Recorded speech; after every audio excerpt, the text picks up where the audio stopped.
Okay, so in this video, I want to explain how I was taught by Greg Jeffries, who is an affiliate marketer, a seven-figure affiliate marketer, and SEO master. I want to teach you kind of what I was taught by him and give you a high-level overview of how SEO works. So hopefully this isn't going to be too boring for you. It's really, really essential to understand, and I want to simplify this world of SEO.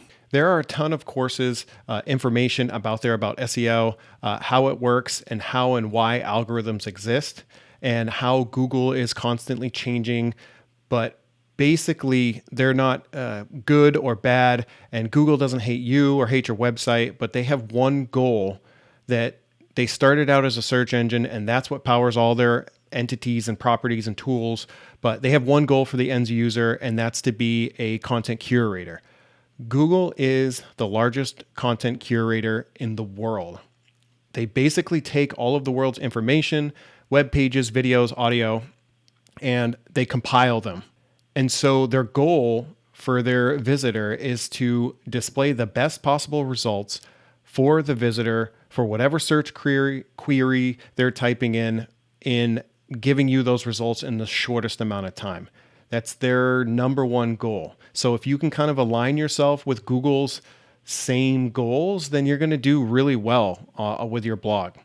You don't have to game them or do any kind of crazy stuff to manipulate their algorithm, but just kind of structure your content and your website to be in alignment with Google's goals, and you're going to be fine.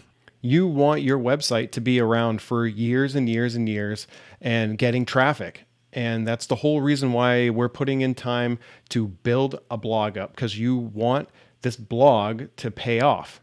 You want this digital asset, digital property to pay dividends for months and years to come. So that's kind of how Google works and SEO works, and mainly because they make up for most of the search engine traffic. Now, we could talk about Bing and Yahoo as the other search engines, but Google is definitely the largest one at the making of this video. So we're going to be talking generally about Google search traffic. Next, I want to kind of give you some insight into the structure of a website, which is made up of HTML. And I want to drive home and reinforce why SEO is not like some crazy or ever-changing thing. That yes, Google does have algorithm changes, but that's on Google's side. It's not the SEO. That's not the HTML, the code that they're, Google's constantly changing their algorithm specifically because it's because they're going after like black hat spammers and people who are trying to game the system and things like that. So that's why Google changes their algorithm, but they don't change the code that they're actually reading. This is what you see on the front end of every website that you come across with pictures and text and all these things and videos on the front end.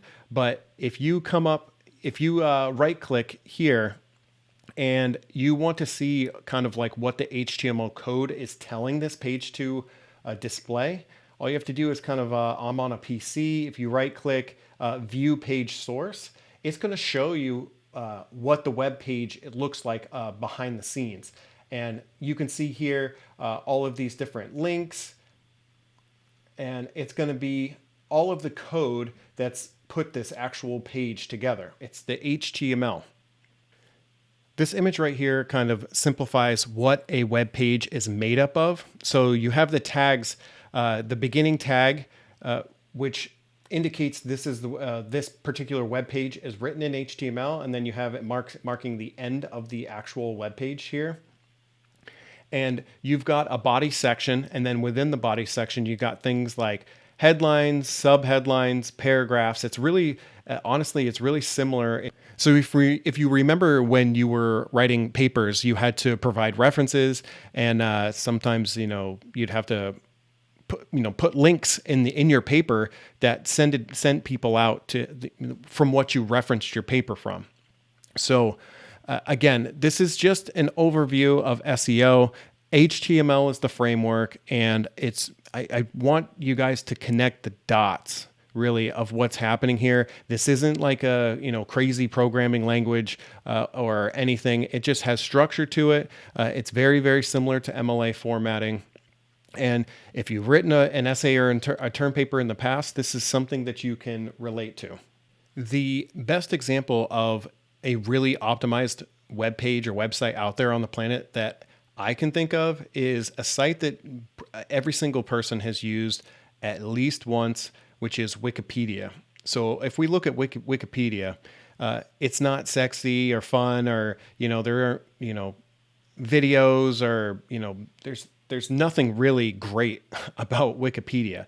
It's very, very basically formatted in the most optimal way, right? So, Google, this is how Google wants to see this content. It's not sexy. It looks really similar to a research paper or a term paper that you would turn into. You got the title here at the top, and it's, for people who are searching about, Uber, you've got the title of the actual page here at the top. And then it goes into some paragraphs about the company. And then you've got all these references here and hyperlinks, and the references, here at the very, very bottom, just like a term paper. Okay. It's all laid out like a term paper. It's got headlines, subheadlines, and it's kind of everything about this one topic, which is Uber. And that's how their content is formatted on every single piece of post or page on Wikipedia. And Wikipedia has been around for several years, and there's a reason why they're an authority website. It's because everybody links and they have all this traffic, but how they started really is because they became an authority, and they have their website formatted in a way that really is the search engine just gobbles it up because it's formatted and basically in alignment for what they're looking for, and how their bots and spiders kind of crawl all over these pages and search their content, so that they can index and rank and organize all of this content. So Wikipedia just followed all these guidelines as the structure. So they don't have just like an image here and an image there and a video here and a video there. It's got a title, an introduction. It's telling you a little bit about it, a legend, what's coming up. They're linking to different parts of this article down below. You've got a headline, you've got keywords here and there, and Uber, right, is at the top. And again, so I'm shooting this video really to give you guys an introduction into SEO and a little bit of the history, because you guys, this isn't like crazy stuff. The idea that SEO is some kind of crazy art that you can't understand. And again, this course is about simplifying everything and simplifying SEO and simplifying your blog process. Now, I'm all about keeping this as simple as possible. And throughout this course and these different modules, I'm going to show you how to set up and structure the content of your website, to align with Google, right? To get magnetically tracked search engines like Google and Yahoo and Bing to quickly index and rank your content so that you have an edge over all the other competitors, that you can do this. And, ethically, you don't have to spam and do all kind of this, the black hat stuff that's out there in order to rank your content quickly. And I know what you're thinking, this black hat stuff, it's going to get me the results faster. And that's the stuff that I want to do to get the results, but it's really not the answer. If you guys play by the rules, you'll be around a lot longer, than the people who are trying to make these spammy websites and black hat techniques, because those are the people, websites that aren't going to rank or are going to be around for a long time. Because what happens is once Google shakes up their algorithm, right, changes their algorithm, it shakes up the search engine and the search engine results. And if you give your website a penalty, you could end up, going from page 1 to page 10, right? And nobody will ever see you again. You'll end up getting sandboxed for months, if not years. And if you stay within alignment of Google's goals, they're going to rank your content for a really, really long time, because these algorithm changes happen over time. And yeah, your content may move around. It may move from page to page, page 1 to page 2 to page 3, and then back to page 1, right?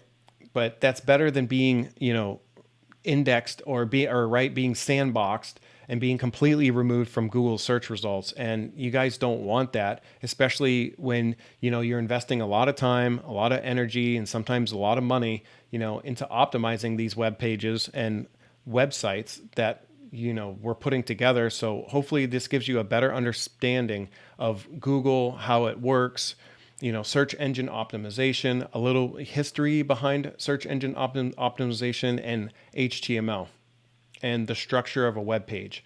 I don't want to dive too deep into all of this because there's no need, right?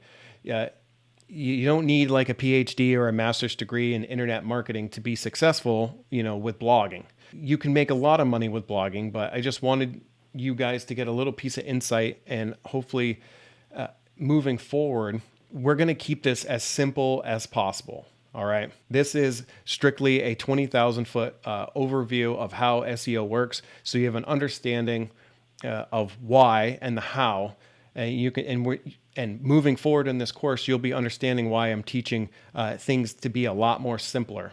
Okay. So you just need to have a solid understanding of search engine optimization and not be confused, but understand why you're doing it, why it works, why there's no need to be distracted by all these search engine optimization, shiny object tools, softwares, and keywords and all this stuff. Like it's if you keep it basic, you'll be better off. When it comes to adding SEO and ranking on Google, you can reverse engineer a lot of things and optimize your website for the most part using manual processes. You don't need to have like a whole suite of SEO tools to do the job. You definitely don't have to be a rocket scientist to be successful at search engine optimization. And honestly, Google gives you pretty much everything that you need to know to be successful at search engine optimization, pretty much for free, if you just know what to look for and where to look for it. So again, this is just an overview of search engine optimization